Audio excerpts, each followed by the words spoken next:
Hello everyone, welcome back to our channel app tutorial. In today's video I'm going to show you how to invite friends on Fiverr. It's very quick and easy, so let's get started. First of all, open the Fiverr app on your phone. If you don't have the app yet, you can get it from Google Play Store or the Apple App Store.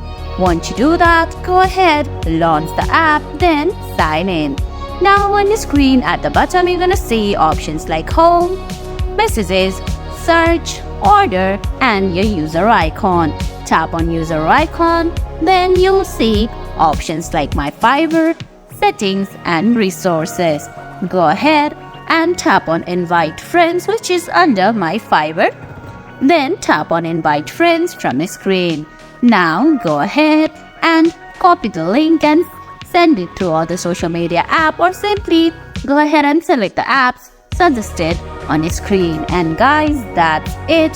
That's how you invite friends on Fiverr. I hope you found this video helpful. If you did, please give it a thumbs up, leave a comment, subscribe to our channel, and hit that bell icon.